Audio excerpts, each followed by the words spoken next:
São os crentes maldizentes.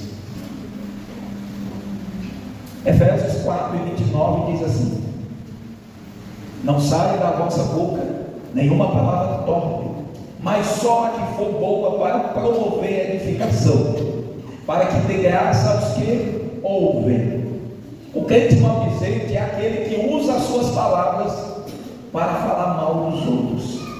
O crente maldizente, ele usa a sua língua para criticar, difamar e falar negativamente sobre os outros. É aquela pessoa que não consegue segurar a sua língua ou usar a sua língua para o bem. Ela critica tudo, difama, só fala negativamente sobre os outros. Só ele é bom, todo mundo não presta. O crente maldizente, ele pode espalhar fofocas, causar divisões e semear discórdia dentro da congregação, dentro da igreja, dentro da comunidade dos santos. Provérbios diz assim, que tem 6 pecados que o Senhor não gosta, mas ele diz: e o 7º ele abomina, é o que semeia contenda entre irmãos. E o crente maldizente, ele semeia isso, ele causa divisões, ele semeia discórdia dentro dos irmãos.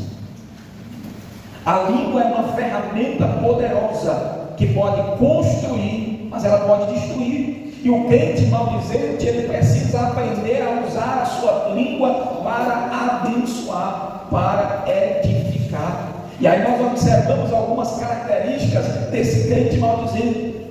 Primeiro, fofoca e difamação. Ele frequentemente se envolve em fofocas, espalha rumores sobre os outros. Será que tem algum por aí que espalha fofoca, espalha rumores sobre os outros, sem considerar o que isso vai causar, o prejuízo que as suas palavras vai ter na vida dos outros? Ela não está nem aí. Ela fala o que ela pensou que viu, que ela achou, ou que ele achou, mas ele está espalhando, porque o que alega ele é ter alguma coisa para falar, só que não é falar de Jesus. Mas o crente, ele se alegra em falar de Jesus. A Bíblia diz: quão formosos são os pés daqueles que anunciam as boas novas. Formosos são os pés daquele que prega o Evangelho. Mas e quem leva a fofoca? Condena. Acredito que os pés não são formosos, são pés manchados de sangue, são pés manchados com a desonra e a destruição de lares, de famílias, de vidas. Mas infelizmente há muitos por aí. O crente maldizente, ele usa as suas palavras para criticar de forma negativa e destrutiva, em vez de oferecer uma crítica construtiva. Não estou dizendo aqui que a partir de hoje nós vamos ver o irmão ali errando, aí você vai lá e dá aquela: não, irmão, você dá certo. Não é isso. Seu irmão fez errado, critique, mas não para destruí-lo. Vamos dar aqui um exemplo. Vamos dizer que o quarteto louvou ao Senhor e eles talvez erraram na entonação e erraram alguma coisa. Aí os irmãos começam a criticar: eles erraram, podia nem ter dado a oportunidade para eles. Isso é crítica construtiva ou destrutiva?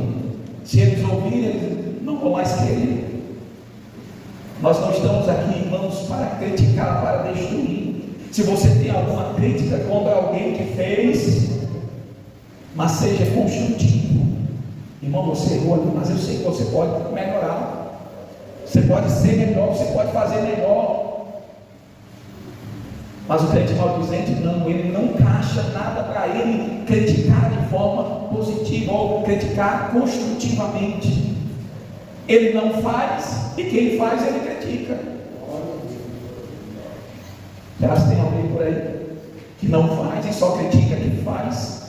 Ele não sabe o peso de fazer, ele não sabe como fazer, mas ele critica dizendo: era para ser feito assim, poderia ser feito assim. Mas quando a gente às vezes diz assim: nós estamos precisando de alguém para fazer isso, ele é o primeiro, ela é a primeira a dizer: não conte comigo. Mas para criticar é o primeiro. Mas nós devemos estar disponíveis, prontos a servir. Se você não pode fazer e alguém está fazendo, dê suporte, ajude ele a fazer, ajude ela a fazer. Mas se você vai criticar de forma destrutiva, você não vai fazer. E quem está fazendo, talvez vai deixar de fazer porque você criticou, quando você poderia ajudar, ou dar um parecer de forma que ajudar aquela pessoa a fazer. Qual é o exemplo que nós podemos trazer do crente maldizente na Bíblia? Miriam.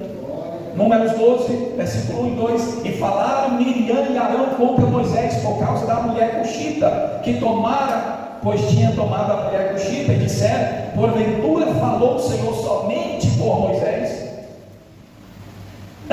Eles estavam criticando porque Moisés pegou uma mulher cuxita, se casou com ela. Segundo, estão criticando, Deus não fala só com Moisés, Deus fala também conosco. Mas a Bíblia diz que Deus ouviu. Quem ouviu foi Deus. Tem muita gente pensando que está falando as coisas ocultas e pensando que ninguém está ouvindo. Deus está ouvindo. Deus é julgador. De Deus ninguém zomba.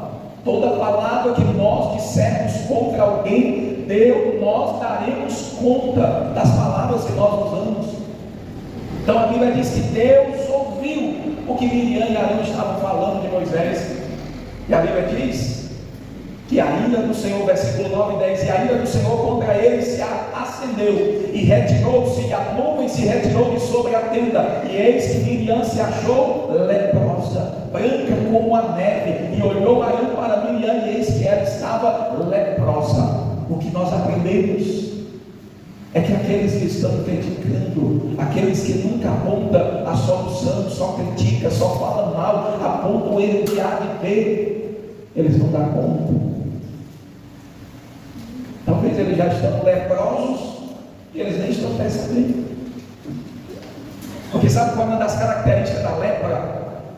É que a princípio, no lugar você não sente nada na pele. Aí vai agravando. Tem muita gente que está na igreja pensando que está tudo bem, mas quando a trombeta soar, Jesus volta, leva o seu povo e ela fica, ele fica. Ou se morreu antes de Jesus voltar, não vai ressuscitar para o arrebatamento. E quando se derem conta, será tarde demais. É por isso que o Senhor concede para nós os dons ministeriais para a edificação, para o crescimento, para o amadurecimento do rebanho. E tem muita gente que não valoriza, acha que pastor é isso, fulano é isso, mas foi Deus que deu para o crescimento, o amadurecimento, o alimento, para que o povo de Deus possa crescer